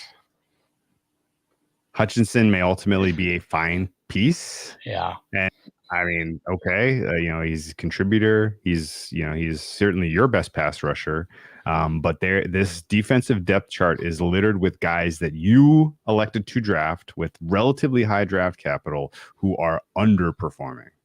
And I don't know if that's a developmental problem or if that is a talent evaluation problem, but it kind of doesn't matter because this defense is the end result is bad on paper. This is a bad defense that is weak at all three levels, and that's not going to help them win football games this year. Well, and they used a high pick on a defensive player who essentially plays Mike. I mean, he's the middle of the linebacking core guy, where you had much bigger and I know he was highly rated for his spot, but the positional value is so low for Jack Campbell, and there's so many issues in the secondary. You cut bait on a top 3 pick, sent him down to Atlanta, and for very little return. Didn't get a lot of return on like his entire career, and basically like Hutchinson looks good, but we need a really big step forward from him and some other people for this defensive front to look good. And then I guess it depends how you feel about CJGJ. I don't hate the rebuild in the secondary. Okay, hang on. I wish they would have got an edge. I wish they would have got an edge player, but Mosley. So you have Mosley as the number 1, right? Yeah. Okay, Mosley as a number 1. There are teams that are doing worse than that. That's not horrible. Then it starts to. There are teams in your there are 2 teams in your division who are doing worse than that. So having Mosley as your number 1 isn't horrible. Okay. You need Sutton and CJGJ. Like, one of them has to play well above, I guess, their career to this point baseline, to make me feel even halfway decent about the secondary. Mm-hmm. And then in addition to that, you have to see a career progression from Hutchinson, and someone else on the defensive line has to work out. Otherwise, what are we at? Bottom 8? Yeah. As a whole? Bottom 5. What's your ceiling then? I mean, you're even if all those things I said, probably 20. All those things I said, your ceiling for me would still probably be like 16 to 18. Here's the problem is that they're not, like I said, they're not good anywhere. Their strength is their linebacking. Their off-ball linebackers are 20th. They have a hair of depth. Pass rush, I have 24th. You combine the pass rush and the linebackers together, I rank them 30th because there's just no standout players. Their DBs, I have 23rd. And as in total, the totality of the defense, I have coming in bottom 5. The CJGJ conversation is interesting. The Cameron Sutton conversation is interesting. Sutton underperformed last year. I don't know that he's very good. I have him below replacement level. Emmanuel Mosley, even though he's as you mentioned, he's better than some of the other CB1s in your division. I have him as below replacement level. Your safety, particularly Tracy Walker III, guy you drafted, not getting it done at the free safety level. Your strong safety, he's okay. That just helps stop the bleeding at the run game though. The CJGJ is interesting because when that move comes across the wire, I was like, ooh, Like that was kind of the piece that made it all work for the Eagles last year, Yeah, right? but he was such a part of the whole. He was very much a part of the whole. You nailed it. And even worse than that, Andy, a really smart organization let him walk out the door and kept the other two guys. Yeah, you beat me to the punch on that. Yes. They let CJ waltz out the door. Second team in 2 years that is relatively good at evaluating personnel that let CJ walk out the door. The Saints did it. He went to the Eagles. Windhorse. Why would they do that, Andy? Why would they do that? Why would they do that? So yes, there's a hesitancy for me buying into him all of a sudden turning that around. And again, like if you weren't counting on him being the best part of that unit, then I'm maybe a little bit more optimistic. But you are counting on him being on the best part of that unit. So off-season grade then is a C. C, yeah, sure. I'm perfectly fine with letting 2 running backs walk out the door and who you replaced him with. Always. Perfectly fine. You didn't really lose anyone else of consequence. The problem is that it's more of a longer arc. I'm concerned about the. I like Montgomery in this spot a lot. Yeah, sure. Young guy helping him out on third down for sure. Montgomery is a good grade. And, Marvin Jones people brought up Mims. Mims happened very recently last night. Yeah, that's fine. That's a good low risk move for a team that's sitting on a suspension for the young wide receiver, and maybe they get more out of him than they thought, and him or Williams, maybe he's trade bait, or just, hey, we have a really good number 3 now. Yeah, excited for that. I think ultimately though, like the suspension to them and a couple of their depth pieces combined with the way the schedule if we can include gambling from the facility in the grade, I might move you down to a D, guys. Yeah, not great. All right, let's look at the schedule here and kind of synthesize some of this stuff. So starting out at KC, obviously not good. Am I making too much of this?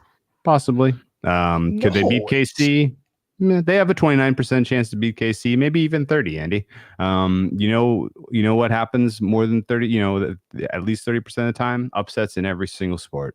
Lots of 30% winners will win games this year in the NFL. It is not impossible. But with your defense and particularly your inability to rush the pass rush against the best interior offensive line and a top 3 offensive line in the NFL, I think Pat Mahomes is going to have a little bit of a coronation day with the banner hang and his second banner in Arrowhead. That does not look like a good spot for Detroit to get their season started. I also would circle the game against Atlanta as a potential question mark. I mean, they match up better against Atlanta than Green Bay does in terms of personnel, but it's still potential that Art Smith comes and, gives you the business. Push you in a tough spot to score. And I like the upgrades that Atlanta made defensively to where it's going to be tough for you to cover that 5-point spread. And, if you come out a little slow against Seattle and then Atlanta gets you as you're a meaningful favorite, all of a sudden the people are starting to question whether you were overrated after 3 weeks. At Green Bay becomes a very important game with short turnaround. And then Carolina, again, a very, very good defense. If you're not at full strength, that's going to be a tough one for you to really score into the 30s. So I think that we could very well pick our heads up on October 9th, and the public will have completely lost the luster of this team and this offense in particular. Are you there at all? Can you imagine? And this is truly I'm Clooney, you're Mark Wahlberg. We look at each other and we realize this is the perfect storm. If we can end up in that exact spot you described on October the 9th, I believe the storm happened. It was a nor'easter, so it was in the fall. And we're at the perfect point. Also, this is like Jupiter and Mercury and in the house of whatever the astrologists say. If we're at the perfect spot in the Baker Mayfield cycle as well. Oh boy. And those two things just line up. Oh my God. Oh baby. Just what a hammer spot for Detroit. And that's because they're going to be good. People are going to be doubting them anyway because they're just Tampa Bay's coming off of a bye. Detroit's got all this travel. That's going to be a deflated number anyway. Oh yeah. What if Tampa gets bet out to, I'd have to look at Tampa's schedule pretty early in the season, but I mean, if Baker even has a couple decent games against some spots that everybody should be having decent games against, and they're coming off a bye, Detroit's a little disappointing. Like Tampa getting bet up there feels like a fun spot to take. I'm going to love taking this team. Tampa could be 3-1. They got their dogs against Minnesota, Chicago, and New Orleans, but those are all winnable games. So they could be. They're going to lose. They're going to lose their asses to Philly, but they could be 3-1 coming off their bye. People could be buying into them. Who knows? But yeah, if middle of October we get a run of being able to back the Lions at a deflated price, week 6, 7, 8 going into their bye, and then coming out of their bye, they have a nice little stretch there where they're going to be able to be competitive against the Chargers. They should beat the Bears and the Packers at home. They should beat the Saints and the Bears on the road. Like you could be talking about a stretch in the middle of this season there where this is like 8-1 ish. And I think the buy low point is probably going to be after that Carolina game. It's just a matter of whether they win or lose. But I would almost certainly be taking Carolina if we see +5 or +6 or plus whatever the points, because I think a decent spot there for the defense of the Panthers. So interesting schedule. And I think the name of the game is going to be exercising patience through the early portion of the season and finding the right buy price and the right buy point to take this team in the hopefully 5-1 range to win the NFC North, because let's look at the odds. It's so nice. +145 for the North is not getting me all hot and bothered at all. I need more. I need something a little better for a team that hasn't made the playoffs since like 1991 or whatever it's been. No, actually, they made it a couple times. They've made it. They have not won a game since like Barry Sanders was in like his second. They should have beat the Cowboys, but the refs beat them that day. Yeah. You remember that one? Mm-hmm. Super Bowl is a no for me. NFC is a maybe for me, but I need the price like 20-1-ish middle of the season. 9-1 is not getting it done. And correct me if I'm wrong, is some people have pointed out in the chat over the last few previews, the win total is something that's been up every week for certain teams at certain books. The make the playoffs price too, not just to win the North. I think if we're sitting at a spot there in early October and we like what we're seeing, it's just, hey, they had bad matchups and we think they can get it together and go on a run again, I'll probably play some North and some, at least enough to make the playoffs to cover the North price, because it does feel like the second half of the schedule is a little lighter. And if they get things together, this is a team that can obviously still win enough games to find a 7 seed they almost did that last year, Drew. Mm-hmm. Yeah. Quick question for you, Andy. How many quarterbacks in the NFC have played in the Super Bowl? Oh, well, Garoppolo's not over there anymore. So it's just Goff and Brady's not there. Last year, Hurts. Yeah. And maybe Matt Stafford. 3. There are only 3 quarterbacks in the NFC who have played in a Super Bowl, and Goff and Hurts are 0-1 a pop. Yeah. So I think I was sitting there trying to remember where Nick Foles was. Yeah, I don't ultimately think the defense is good enough for them to win a Super Bowl against an AFC team. But a defense is good enough. The offense is good enough when it's fully healthy and when it's clicking, I think, to win in a weak NFC. So if we get the right price midseason at some point, I could definitely be making that case. I think it's just you just have to exercise patience with these guys, because they're not really built to win in the playoffs necessarily. But anyone that has the sort of relationship between coach and players that you see with the Lions, like, would you Dan Campbell getting these guys fired up on a playoff day game? Like, oh God, I could see it. Getting this team fired up to play in San Francisco in like an NFC Championship game, like, and like you said, it's silly because we dog on this guy all the time, but like Goff has kind of quite a bit of playoff experience, all things considered, for the rest of the teams that are in the NFC. Yeah, that's right. That's crazy. It's crazy. It's absolutely crazy. Yeah. Like the number of quarterbacks who have wins in the playoffs. Dak has 1 or 2. Daniel Jones has 1. and that's it. Like besides the guys we mentioned who've been to Super Bowls, like that's it. But I guess Brock Purdy has 2. All right. Well, let's keep moving on. Yeah, Dak did have that the Seattle win in 19. Yeah, let's talk about range of outcomes a bit, because this one again is kind of interesting. I think the way the market has this team priced, and we just looked at the odds, they are, win total of, I forgot to say it out loud, but 9.5. Implied wins is in the 9.5 range. Make the playoffs, yes, is minus 178. All of that stuff as currently priced to me is very, very, very easy to buy into that being their ceiling for me, which means as priced, there's only downside, I think. Are you there? I'm there. I can't back them until I get better prices. I still have to be believing in them at that point. It can't be, oh, this was a one-off and we're done. And then we just aren't betting that team. And we're happy to just have our Packers price. And at that point, that's very possible. We're looking at like, hey, where do we enter with Minnesota at this point? But right. Sam brings up Amon-Ra, Offensive Player of the Year, 60-1. I had to go find the little chunk I wrote for the. I did a deep dive a little into Ra's. Nobody calls him Ra. St. Brown's season last year.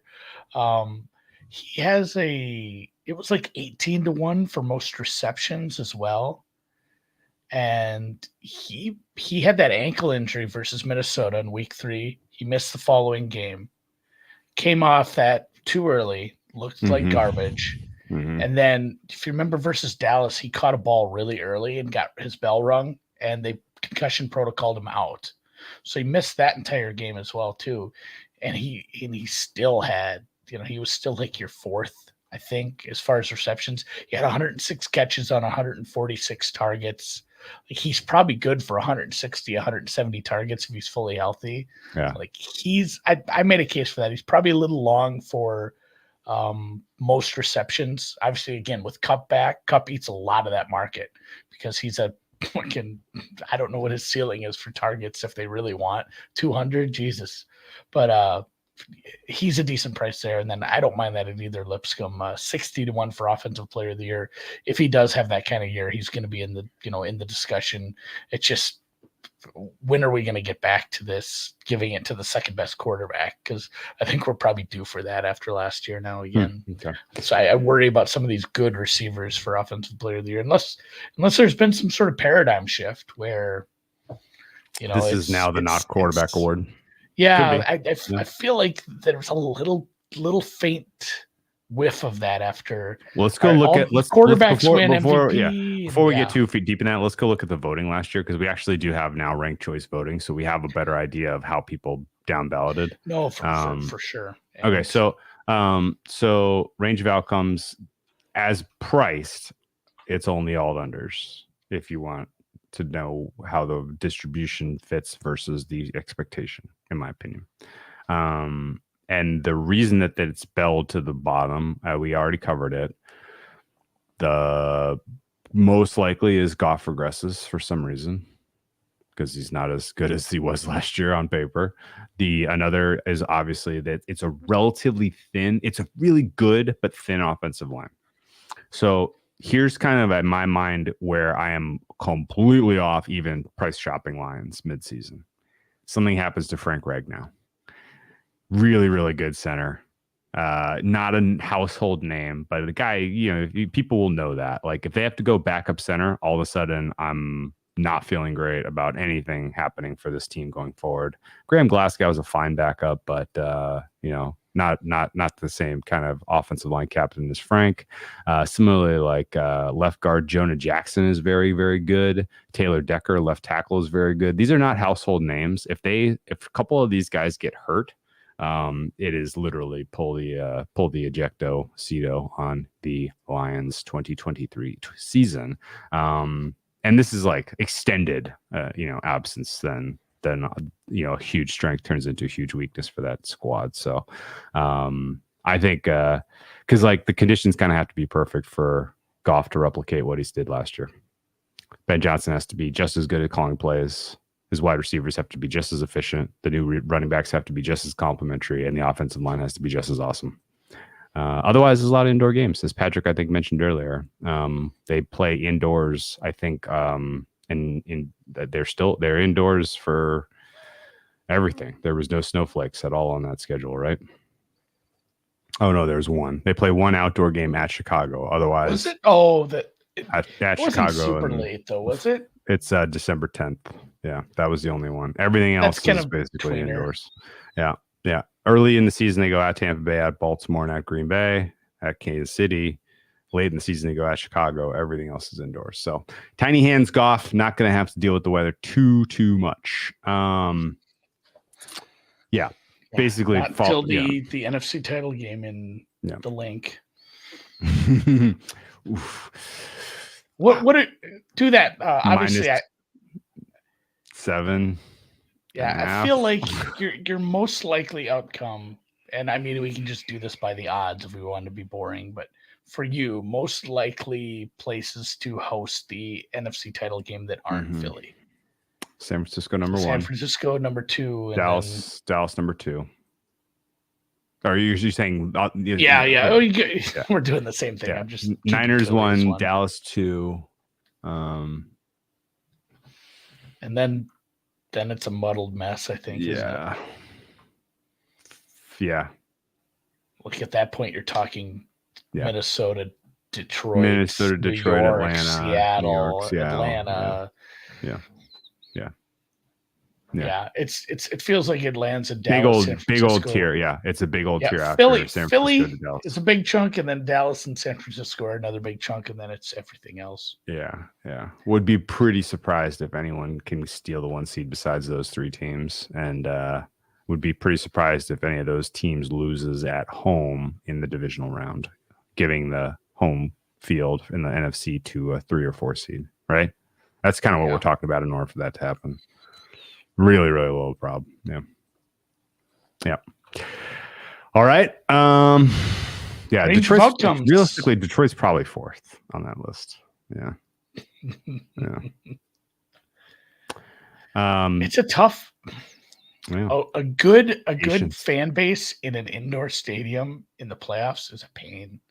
Ask teams that have had to go to the Superdome or the Metrodome or some of these good indoor stadiums when these teams are good. Like it is a problem for your offense. Of course, when you're calling plays when it gets super loud down there. And those Seattle's not even true, indoors, man. And that's obviously haunted people for many years when they've had to go there in big games. Range of outcomes, like you said, it probably trends to the under, but that's trying to predict injury, and that's impossible and silly to try to do. So it is like I said off the bat, because of this offense, the offensive play caller, your number 1 receiver, and your really, really high end top 5, maybe top 3 offensive line. Where do you have it as a whole ranked in the NFL? 3rd. I think I have them 2nd or 3rd. I'd have to go pull up my spreadsheet here. I got them 3rd. Interior 8, offensive line as a whole 3rd. So good tackles. It's a very high floor without injuries. Yeah. So they're kind of in that Minnesota range of 8 to 10 an awful lot of times. Yep. Good enough scheme, good enough offense. They're going to be in games. They're going to be a second half bet. They're going to be a second half over bet. And they're going to be an over bet in general with their defense as bad as it looks on paper. Yeah. And then patience in the futures market, I think. We're gonna come and scoop some prices at some point, probably in the absence of injuries. Cool. Yeah, I'm there. Like I think like you said, you alluded to it pretty early in the preview there. We're gonna be looking for Detroit prices at some point during this season. And maybe they're there, maybe they're not, but we're gonna be looking for them. I dig it. Andy, we're rolling now. We are through 1 quarter. First quarter is over of the NFL previews. 8 of 32 in the books. How many deciles is that? That motherfucker put out another one of those MLB teasers. It's 2.5 deciles, Andy. He did really? Oh, good God. All right. So we got to decide on a division for next week. We're cooking with gas. We're hot right now. I think we go good and we do either AFC East or AFC North. I'll let you pick. Oh man, let's just get right into cooking the best. The most fun one. Those are the two most fun. Yeah. The most fun one is the AFC East. Let's just do it. Okay. Let's rip that in. I'm excited for that next AFC week. East, AFC East, AFC East. All right, no real questions about that one. Nothing that's going to happen during. We know where DeAndre Hopkins ended up. He's not going to be on the Bills or the Patriots or whatever. So yeah, I think we got some pretty decent certainty with those squads. AFC East is our next division previews next week. You guys tune in. I don't even know who's third. Who's third in the odds there? Probably Jets. Is it New England? Sorry, is it New England and the Jets? Is Miami? Yeah, Pats are fourth, Jets third, Miami second, Buffalo one. That sounds right. But if you would have said that, the Jets were third, or excuse me, the other way around. I said it with conviction. I would have been convinced. I'm pulling it up now. So it is New England, Miami. The Jets are. I just pulled up FanDuel. Jets are above Miami at FanDuel. We'll have to make a judgment. Yeah, we'll have to make a judgment call on that. No. We're not using those odds. That's weird. Wonder, is it because of the Jets are in New York? Is it because FanDuel has such a New York heavy base? Is this a geographic thing? I mean, when I pull up FanDuel on my browser here, I'm pulling up the New Jersey version of it. So maybe I'm getting a little bit of a Meadowlands tinge. Tinge to it. Let me see what the market makers say. Market makers have the Jets second, plus 270 to plus 274 for the Dolphins. So it looks like we are talking Patriots Dolphins on Monday. Okay. Yeah, I guess Dolphins are third. Sorry, guys. It's awesome. Close. Very close. All right. Hit the thumbs up in the YouTube. Thanks for following along in the podcast. If you have any stuff that we missed or you have any questions or stuff to add, obviously tag us in the Discord, tag us on the Twitter. Do I not agree with that. Hit us in the YouTube. I agree with it being close. I'm fine with that. But not. I mean, it's like a percentage off. Yeah. All right. See you guys. You're getting bent out of shape about that. You're right. Yeah, I was like, you're kind of getting mad about it. It's funny. I didn't expect. I feel like I caught by surprise, which is why I'm angry about it. Well, that's why I was questioning it. I'm like, it's close. Did you pull up Chris? Yeah.